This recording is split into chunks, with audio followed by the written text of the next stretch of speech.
Vous regardez Ion Drive, le magazine exclusivement consacré à l'actualité automobile. Au sommaire de ce deuxième numéro, les visées régionales de Lille. Notre plat de résistance avec l'essai de la Mini Cooper Countryman hybride. Mais pour commencer, voici quelques nouvelles venues dans les concessions de Lille. Chez Lille, la Renault Mégane Sedan est désormais proposée en deux finitions. Les deux modèles coûtent un peu plus de 1 million de roupies chacun. Depuis peu, Stuttgart Motors, la filiale d'ABC Motors, accueille la nouvelle Porsche Macan. Ce SUV de 2 litres et de 252 chevaux est proposé à 5 millions de roupies et des poussières. Chez Toyota, la version rajeunie d'un des best-sellers de l'hybride, la Prius C, sera lancée ce mois-ci. Ion Drive vous en dira d'ailleurs un peu plus dans un prochain numéro. Mais n'attendons pas pour parler de voitures hybrides. Gilbert Deville, notre testeur maison, a baroudé avec la Mini Cooper Countryman hybride dans Lille. Voici ce qu'il en a pensé. Nouveau numéro de Ion Drive, nouvel essai. Cette fois à la découverte d'un véhicule qui est une évolution hybride d'un modèle très connu. Ça peut même parfois être magique. La Mini Cooper SE All4 Countryman Hybrid Plug-in. Bon, on va faire plus simple, la Mini Countryman Hybrid. Cette Countryman de concessionnaire Mini, Lille, nous l'a prêtée pour un petit essai. Allez, let's go!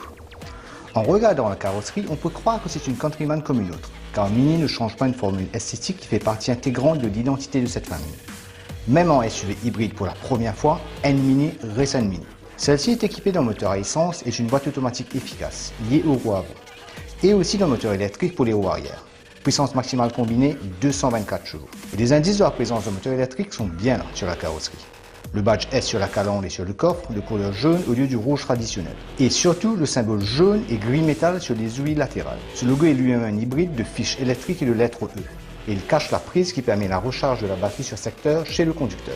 Grâce à cette fonction, au démarrage, on peut déjà parcourir jusqu'à 40 km en mode purement électrique. D'ailleurs, impossible de manquer l'indication du site de motorisation. En électrique, la console centrale s'allume en vert et elle passe au rouge dès que le moteur thermique s'active. C'est pratique et assez fun. En ayant donc à sa disposition ces deux moteurs, la Countryman Hybrid propose trois options. Auto e-Drive, Maxi Drive et Save Battery, pour une utilisation plus ou moins active du moteur électrique. Il y a donc de quoi choisir entre les options de motorisation, hybride, thermique ou électrique. Et à ça s'ajoutent les options de mode de conduite, selon l'humeur et la situation, le dynamique mode sport, l'option générale appelée mid et l'optimisation de l'énergie électrique en mode green. À ça s'ajoutent les options de mode de conduite selon l'humeur et la situation. Mais ça donne quoi comme sensation sur la route? Vraiment pas mal. Bien placée dans les segments des petits SUV premium et digne cousine des BMW, cette Countryman ne manque pas de qualité. En mode hybride, les mots All4 du nom de ce modèle prennent leur signification, puisque les deux moteurs, et donc les 4 roues, propulsent ce SUV. Au volant, ça donne une agréable sensation de stabilité et pas mal de dynamisme, même si des virages serrés et des freinages appuyés montrent les limites de ce mini grand format. En ville, sur les routes de campagne comme sur l'autoroute, on profite d'un véhicule confortable, au comportement sain. La Countryman Hybrid est à l'aise sur tous les terrains, sauf les sentiers et les pentes les plus extrêmes. Et quand il faut accélérer franchement, une grosse pression sur l'accélérateur pousse le moteur thermique et active un kick du moteur électrique, qu'on ressent. Alors là, tout de suite, même pas besoin de regarder le voyant e-boost qui s'allume alors sur le compteur. Par contre, l'expérience est nettement différente quand on passe en mode tout électrique. C'est assez étonnant d'ailleurs. Pas de forte accélération au démarrage vu le poids de la Countryman pour le petit moteur électrique qui est sur cette voiture. Mais, vous entendez ça ? Juste ce très léger sifflement du moteur électrique. Pas de vibration, que la sensation de glisser au volant d'un véhicule quand même imposant.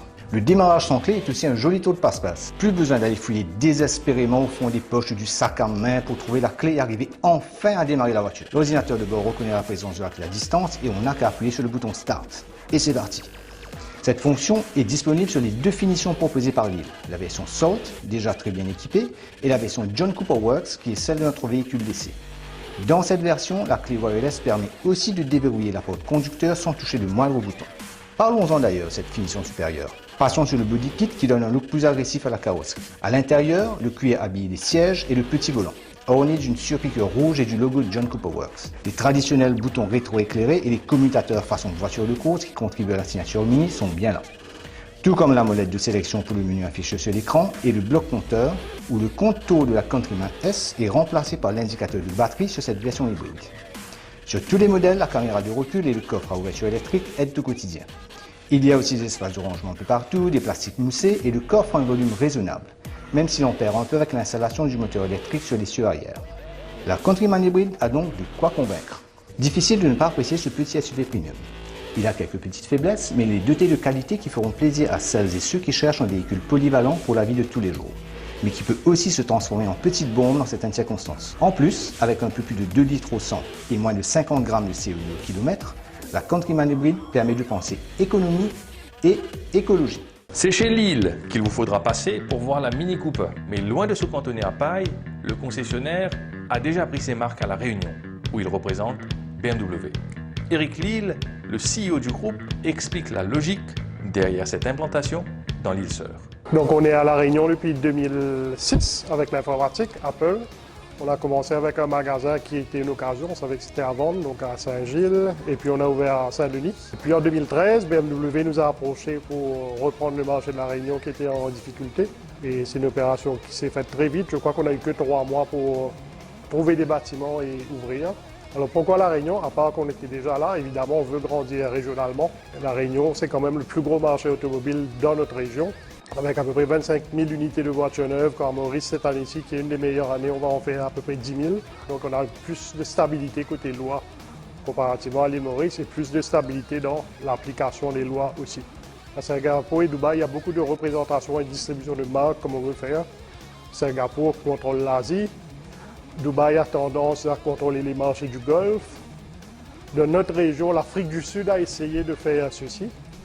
Mais ils ont beaucoup de mal, surtout pour contrôler Maurice, Madagascar et la Réunion. Sur Maurice, Réunion et Madagascar, ils n'arrivent pas à s'adapter. Donc c'est un rôle que Maurice a à faire, à prendre d'être un distributeur, de prendre la distribution régionale de marques. iDrive, c'est fini. À dans 2 semaines pour un nouvel essai et des news automobiles. En attendant, et comme toujours, iDrive Safe.